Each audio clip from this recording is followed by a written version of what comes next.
కానీ వాళ్ళ బాధ అంతా ఒకటే. నిన్న ఉదయం హరీష్ రావు గారు డీటెయిల్డ్గా ప్రెస్ మీట్ పెట్టి రేవంత్ రెడ్డి బావమరిది కుంభకోణం బయటపెట్టిండు. రేవంత్ రెడ్డి బావమరిది బయట పెట్టే వరకు వెంటనే సాయంత్రం వరకు హరీష్ రావు గారికి నోటీసులు. ఇది వాస్తవం, ఏం లేదు ఇలా. ఎంతకంటే నిజంగానే హరీష్ రావు గారు నిన్న చెప్పింది తప్పైతే, నిన్న ఉదయం ప్రెస్ మీట్లో హరీష్ రావు గారు చెప్పింది అయితే సింగరేణి సంస్థను సంబంధిత అధికారులు బాధ్యులైన మంత్రి గారో లేదా ముఖ్యమంత్రి గారో ఈ పాటికి తప్పు వారు చెప్పింది ఇది వాస్తవం అని చెప్పాలి కదా. చెప్పారా? 24 గంటలు అయిపోయింది. ఎందుకు మాట్లాడట్లేదు? ఎందుకు ఒక్క స్పందన లేదు? ఎందుకు ఒక్కరంటే ఒక్కరు? కాంగ్రెస్ కుంభకోణాలు బయటపెట్టిన ప్రతిసారి ఇదే డైవర్షన్ గేమ్లు, ఇదే రకమైన డ్రామాలు వీళ్ళకి అలవాటుగా మారిపోయింది. సింగరేణి టెండర్లలో ఇవాళ నేను ఆధారాలతో సహా మీ ముందు బయటపెట్టబోతా ఉన్నా. స్పష్టంగా రేవంత్ రెడ్డి గారి బావమరిది కోసం ఆయనని కింగ్ పిన్గా చేసి, సృజన్ రెడ్డి అనే వ్యక్తిని కింగ్ పిన్గా చేసి ఆయన చుట్టూ ఇవాళ మొత్తం ఆ టెండర్లన్నీ రిగ్గింగ్ చేసి మొత్తానికి 9 టెండర్లు ఇప్పటికే పూర్తి చేసినారు. మీకు ఈ విషయంలో ఒక చిన్న అవగాహన ఉండాలి కాబట్టి ఒక చిన్న విషయం చెప్తాను. మేము గతంలో దాదాపు 10 ఏళ్ళు అధికారంలో ఉన్నాం. సింగరేణి సంస్థలో కేసీఆర్ గవర్నమెంట్ ఉన్నప్పుడు ఎన్నడూ రాజకీయ జోక్యం లేదు, ఎన్నడూ ఇట్లాంటి దిక్కుమాలిన కార్యక్రమాలు లేవు, ఈ పైసల ఆలోచన లేదు. అందుకే నీట్గా కంపెనీ నడిచింది. వేలాది మంది కార్మికులకు అద్భుతమైన బోనస్లు ఇచ్చినాం, 30%, 35% బోనస్లు ఇచ్చినాం. సంస్థ బాగు కోసం ఆలోచించినాము, సంస్థను లాభాల్లోకి తీసుకొని పోయే ప్రయత్నం చేసినాం. వేల మంది కార్మికుల వాళ్ళని సంరక్షించడం, వాళ్ళకి ఇచ్చిన వాగ్దానాలు నెరవేర్చడమే లక్ష్యంగా మేము పనిచేసినాం. అందుకే ఆ రోజు సింగరేణి సంస్థలో ఏదైనా టెండర్ పిలిస్తే ఎస్టిమేటెడ్ వాల్యూ కంటే మైనస్లో పోయేది టెండర్. ఎస్టిమేటెడ్ వాల్యూ 100 రూపాయలు అయితే -10, -20 అంటే కాంపిటీషన్ ఉండేది. కాంట్రాక్టర్లు ఒకరితోనొకరు పోటీపడి మైనస్లో బిడ్ చేసిన పరిస్థితి, దేశవ్యాప్తంగా కాంట్రాక్టర్లు పార్టిసిపేట్ చేసిన పరిస్థితి. వీళ్ళు సింగరేణిని ఒక బంగారు బాతులాగా చూసి దీనిలో ఎట్లా డబ్బులు సంపాదించాలని ఆలోచన చేసి ఒక కొత్త విధానం, ఒక కొత్త నిబంధన తీసుకొని వచ్చినారు. ఆ నిబంధన ఏందయ్యా అంటే, ఎందుకంటే సింగరేణి దక్షిణ భారతదేశంలోనే అతిపెద్ద కోల్ బ్లాక్, భారతదేశంలోనే అతిపెద్ద కోల్ బ్లాక్స్లో ఒకటి. అందుకే ఏం చేసినారు వీళ్ళు, చాలా ఆలోచన చేసి ఈ సృజన్ రెడ్డి అనేవాడు, ఆయనతో పాటు అక్కడ సింగరేణి సంబంధించిన అధికారులు, మరి బట్టి గారికి తెలిసి జరిగిందా తెలియక జరిగిందా, ముఖ్యమంత్రి గారికి అనుసరణలో జరిగిందా నాకు తెలియదు, కానీ ఈ సృజన్ రెడ్డి అనే వ్యక్తి మొత్తానికి ఒక కండిషన్ పెట్టించినాడు. ఏమని? ఖచ్చితంగా ఇప్పుడు ఉదాహరణకు మీరు తెలంగాణలో ఉన్నారు, ఎక్కడో జార్ఖండ్లో కోల్ బ్లాక్ ఉంది, మీకు కంపెనీ ఉంది, మీ కంపెనీకి అర్హతలు ఉన్నాయి, వాళ్ళు టెండర్ పిలిచారు, మీరు డైరెక్ట్గా ఆన్లైన్ టెండర్ వేయచ్చు. ఇవాళ రేపు మొత్తం ₹1,00,000 వరకు కూడా ఆన్లైన్ టెండరే కదా. ఇవాళ 1,00,000 దాటింది అంటే ఈ టెండర్, ఈ ప్రొక్యూర్మెంటు, ఈ టెండర్. అట్లాంటప్పుడు వేల కోట్లు, వందల కోట్లతో ముడిపడ్డ కోల్ బ్లాక్లలో వీళ్ళు ఎంత పనికిమాలిన నిబంధన పెట్టారంటే, మీరు బిడ్ చేయాలంటే, మీరు పార్టిసిపేట్ చేయాలంటే టెండర్లో మీరు ఇక్కడ బిడ్ వేయాలి అంటేనే మీరు సైటుకు స్వయంగా వచ్చి సైటు విజిట్ చేసినట్టు సర్టిఫికేట్ తీసుకోవాలి సింగరేణి దగ్గర అని పెట్టినారు. అంటే దీని ఉద్దేశం ఏంది?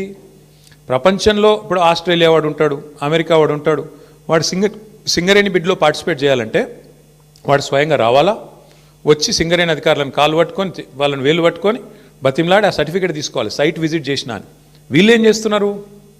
సైట్ విజిట్ రాగానే ఆ కంపెనీ పేరు, మేనేజింగ్ డైరెక్టర్ పేరు, CEO పేరు, ఫోన్ నంబరు అన్నీ రాసుకుంటున్నారు.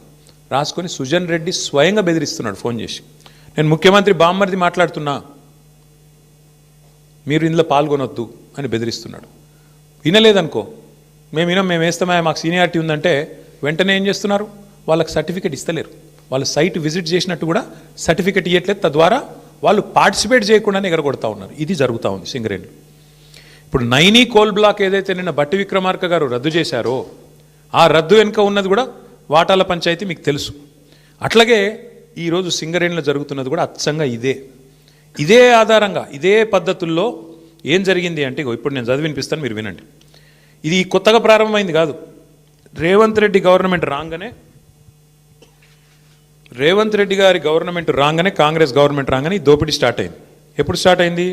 ఫిబ్రవరి 24 నుంచి స్టార్ట్ అయింది. ఫిబ్రవరి 20 రోజు ఎంక్వైరీ డేటు, ఒక 385 కోట్లది టెండర్ పిలిచిండ్రు. అప్పుడు ఇంకా ఈ సైట్ విజిట్ పెట్టినట్టు లేరు, అందుకే అప్పుడు కూడా లెస్లనే పోయింది. తర్వాత ఇంకొక టెండర్ పిలిచిండ్రు మేలో, అది కూడా లెస్లనే పోయింది. Godavari Khani RGOC1 RGOCP3 mine, ఈ రెండు కూడా ఇంకా అప్పటికి దిక్కుమాలిన దంద మొదలు కాలే. ఆడికెళ్ళి మొదలైంది కథ. ఎప్పుడు 24కి వెళ్ళి 24 జూన్కి వెళ్ళి మొదలైంది.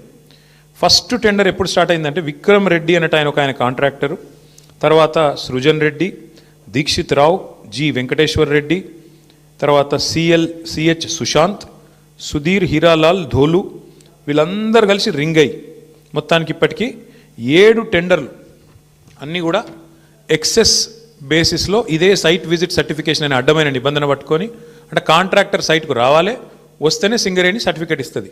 తప్పన కాంట్రాక్టర్ నేను బిడ్ వేస్తా అంటే సర్టిఫికేట్ ఇయ్యది.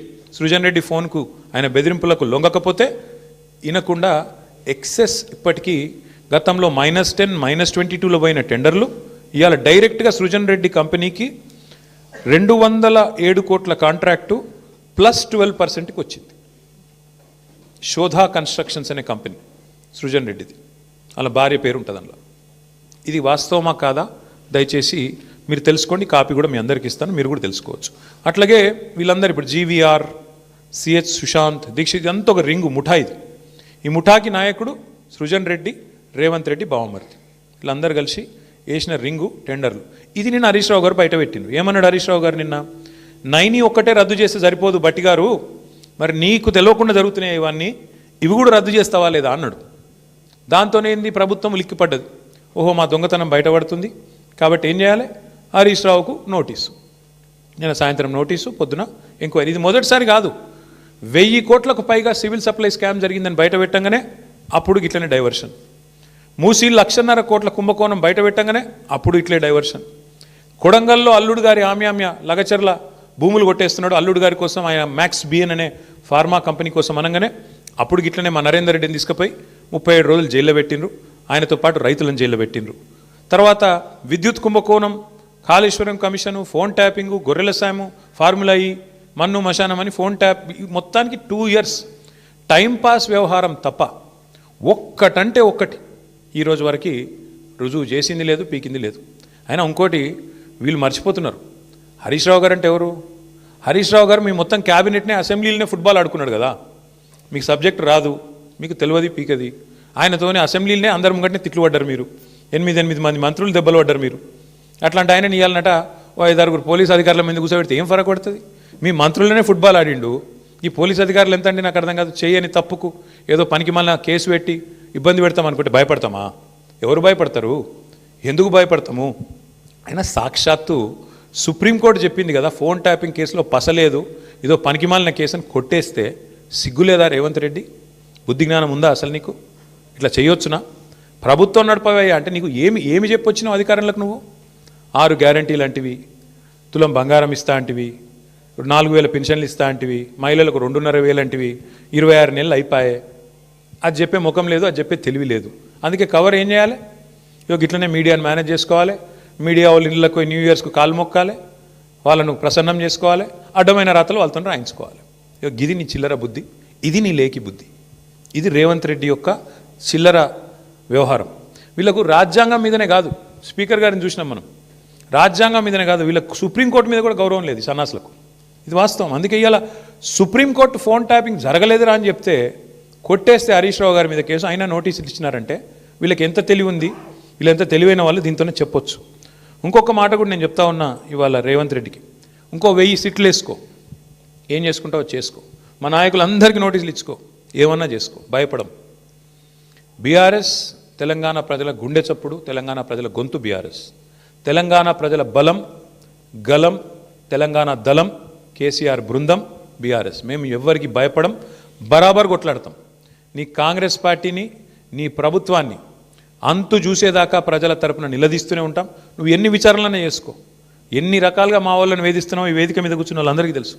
అందరికీ ఏదో రకంగా వేధింపులు, రకరకాలుగా చిల్లర పనులు చేస్తూనే ఉన్నారు. ఇంకా ఇప్పుడు ఈ అందానికి ఇప్పుడే చూసిన ఇక్కడికి వచ్చేటప్పుడు కేసీఆర్ గారికి నోటీస్ ఇస్తారట, ఏది ఈ లొటపీస్ కేసులో. ఇచ్చుకో, ఏం చేసుకుంటావో చేసుకో, ఏం భయపడం. ఏం చేసుకుంటావో, ఎన్ని అడ్డమైన స్టోరీలు నడిపించుకుంటావో, ఎన్ని కథనాలు వడ్డించి వారుస్తావో వార్చు, ఏం భయపడం. అన్నీ ఎదుర్కొంటాం. దేశంలో ఇంకా న్యాయం, ధర్మం ఉంది, న్యాయస్థానాలు ఉన్నాయి, వాటి మీద మాకు గౌరవం ఉంది. తప్పకుండా నీలాంటి దుర్మార్గులతో ఎట్లా కొట్లాడాలో అట్లా కొట్లాడతాం. కానీ ఇక్కడ ఈ మొత్తం కేసులో ప్రధాన దోషి ఇవాళ ముఖ్యమంత్రి బావమరిది. మొత్తం ఈ కోళ్ళు కుంభకోణంలో, సింగరేణి కుంభకోణంలో ప్రధాన